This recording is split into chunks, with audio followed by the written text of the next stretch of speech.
Selamat datang dan selamat malam. Saya Denny, narator dari Rumah Horor Indonesia dan juga Cerita Tengah Malam, menyambut kalian semua untuk mendengarkan cerita mistis semalam ini. Dan cerita kita untuk malam hari ini berjudul Lukisan Gadis Berlesung Pipi, yang ditulis oleh Priel Little Hands. Malam ini, seperti juga malam-malam sebelumnya, galeri seni di tempat ini begitu sunyi, sepi, dan dingin. Sama seperti wajah-wajah yang ada di dalam setiap lukisan di dalam galeri seni tersebut. Sekalipun rata-rata gambar yang terpampang dalam bingkai menunjukkan senyum, tetapi tatapan mata mereka kosong, seolah ingin mempertegas bahwa mereka hanya sekedar lukisan, tidak lebih. Pun sama dengan penjaga malam di tempat tersebut. Seolah sudah menjadi rutinitas bertahun-tahun, tugas dua orang penjaga yang dikenal dengan nama Yanto dan Adam ini hanyalah memastikan bahwa tidak ada pencuri yang memasuki galeri di malam hari. Pastinya tidak mungkin pengunjung atau rombongan anak sekolah akan bertandang ke galeri pada malam buta. Tentu saja. Rasanya hanyalah mitos yang dipercaya anak kecil jika para wajah dalam lukisan itu akan bergerak pada malam hari, dimulai tepat pada pukul 24.00. Ya, siapa yang percaya jika karya mati buatan tangan manusia akan hidup di malam hari, seolah ingin meregangkan badan karena seharian terpaku pada posisi yang sama setiap hari? Sungguh naif bagi mereka yang percaya mitos seperti itu. Hingga kau mengalaminya sendiri. Ya, kau mengalaminya sendiri. Sama seperti yang dialami oleh Adam di malam purnama, 1 minggu sebelum ia berencana resign dari pekerjaannya sebagai security di tempat itu. Entah kebetulan atau tidak, saat itu Yanto memang sedang sakit sehingga tidak masuk bekerja. Maka tinggallah Adam seorang diri yang berjaga di sana. Karena sudah bertahun-tahun ia berjaga, maka rasa takut pun sudah tak ada. Ia memulai tugasnya 5 menit setelah lonceng jam 12 berbunyi. Lampu-lampu sudah otomatis menyala sejak azan maghrib berkumandang.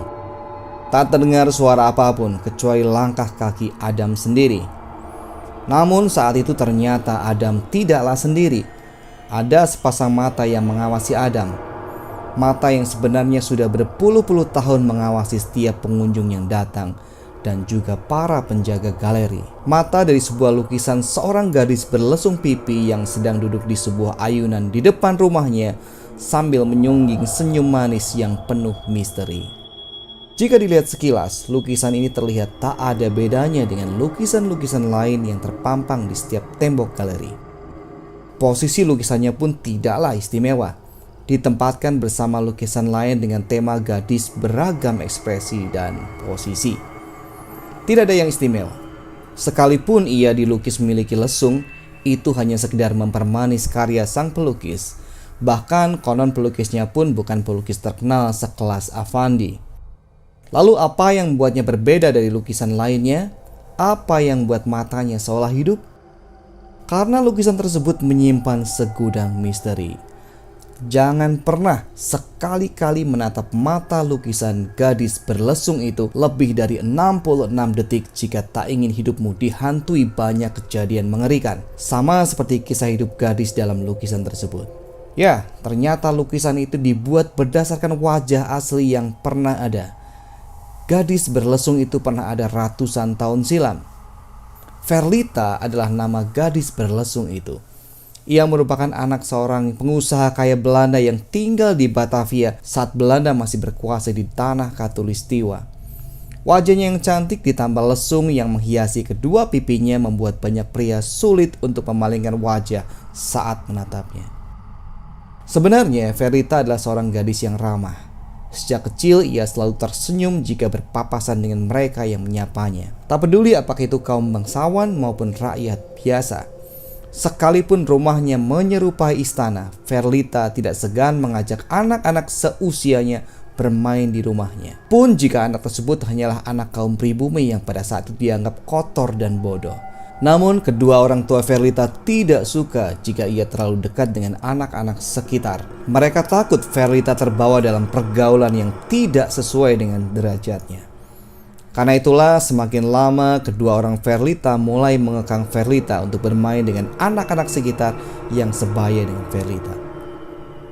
Verlita juga mulai diperkenalkan kepada anak-anak dari kalangan bangsawan yang dianggap lebih pantas dan sejajar dengan mereka. Verlita tidak nyaman dengan aturan yang diberikan kedua orang tuanya. Terlebih, Verlita yang mulai beranjak remaja mulai dekat dan menyukai lawan jenis. Sayangnya, pria tersebut adalah kalangan pribumi yang miskin. Orang tuanya hanyalah buruh di perkebunan ayah Verlita. Nama pemuda itu adalah Dika. Diam-diam Verlita sering melanggar perintah orang tuanya. Ia suka bertemu dengan Dika tatkala mereka tak ada di rumah. Namun lama-kelamaan kedua orang Verlita mengetahui hal tersebut. Mata-mata mereka melaporkan setiap gerak-gerik Verlita, termasuk perjumpaan diam-diam Verlita dengan Dika.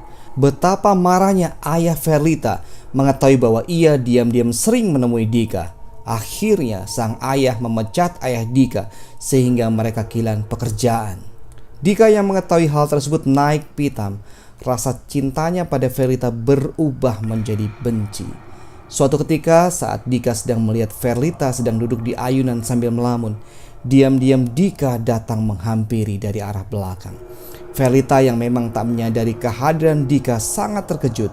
Terlebih lagi Dika dengan cekatan menarik ayunan yang diduduki Verlita dan mendorongnya sekuat tenaga. Verlita terlempar dari ayunan tersebut dengan posisi kepala jatuh terlebih dahulu dan meninggal seketika. Dika yang saat itu melarikan diri tertangkap beberapa jam kemudian karena ada saksi mata yang tidak sengaja melihat peristiwa tragis tersebut. Dihantui rasa bersalah yang hebat, mental Dika mengalami guncangan yang hebat. Sampai akhir hayatnya Dika mendekam di penjara dan meninggal sebagai orang yang tak waras pikirannya. Kisah Verlita menarik perhatian salah seorang kenalan ayahnya yang merupakan seorang pelukis. Sebagai bentuk turut berbela rasa, ia melukis Verlita dan memberi nama lukisannya Gadis Berlesung. Ia mempersembahkan lukisan itu untuk orang tua Verlita. Awalnya tak ada yang aneh dengan lukisan itu, hingga keanehan demi keanehan mulai muncul. Setiap orang yang menatap lukisan itu lebih dari 66 detik, maka tak dapat dihindari musibah akan menimpa diri orang tersebut. Dalam hitungan hari, orang itu akan meninggal dengan cara yang mengerikan. Konon 66 itu merupakan gabungan dari hari meninggalnya Verlita, tanggal 6 di bulan Juni. Karena tak tahan dengan kejadian tersebut, maka ayah Verlita menyerahkan kembali lukisan itu kepada pembuatnya. Oleh sang pembuat lukisan itu disimpan dalam gudang hingga ia meninggal. Setelah ia meninggal dan rumahnya dijual, beberapa barang pun ikut terjual, termasuk lukisan Gadis Berlesung itu. Rupanya sang pemilik rumah tidak menyukai seni sehingga lukisan tersebut diberikan kepada salah satu kenalannya yang merupakan kolektor seni.